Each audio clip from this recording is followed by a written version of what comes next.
نحمده ونصلي على رسوله الكريم اما بعد. محترم بعض خلق داسې وي چې هغوی په قار کې راشي، په غصه کې راشي، نو بیا د زمانې په سیره د بدي وایي او د زمانې ته غلط نسبتونه کوي. نو زمانې په سیره د بدي ویل، زمانې ته غلط نسبت کول لا څنګه دي؟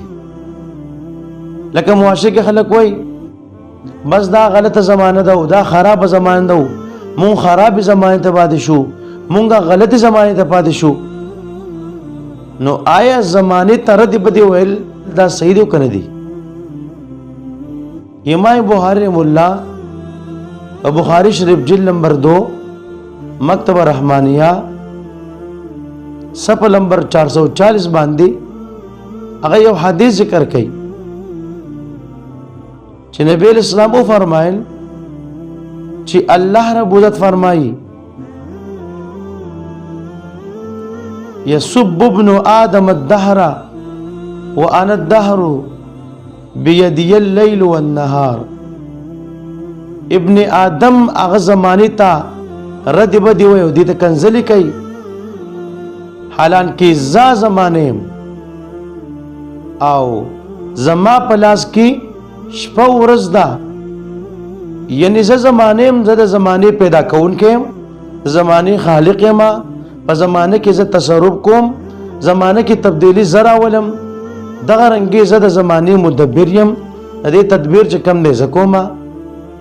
او زما په لاس کې شپه ورځ ده، د شپې ورځ اختیار د انسان په لاس کې نشته دی، دا د الله رب عزت په اختیار کې دی. نو دې ته د کنځلو څه مقصد شو؟ دې ته د ردی بدی ویلو څه مقصد شو؟ ځکه زمانه خو دغه زمانه ده، مخکې د نبی اسلام په زمانه کې چې کوم زمانه وه هلته هم ورځ شپه وه، نن هم ورځ شپه ده. مخکې چې کوم دی هم په هفته کې دا ورځې وي او اوس هم دا ورځې دي.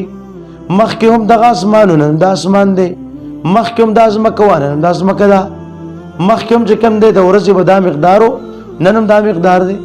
د ابتدا نه آدم علیه السلام، بیا داسې نور پیغمبران په آخر کې نبی علیه السلام، د هغې نه پس صحابه کرام، بیا تابعین، بیا تبع تابعین، داسې خلکو کې چینج او تبدیلی رااله. نن دې ځای ته خلک را ورسېدله، خو زمانه هم دغه زمانه ده، په زمانه کې چینج نشته دی. نو موږ له پکار دی چې موږ زمانې ته ردی بدي نه وایو، زمانې پسې سپکې نه وایو او موږ زمانې ته کنځلې نه کوو. نو دغه اکثر خلک زمانې پسې ردی بدي او کنځلې کوي، دغه حقیقت ما ستاسو سره شیر کو. نو الله رب عزت موږ له بدې خبرو باندې عمل کو توفیق راکړي. وما علینا الا البلاغ.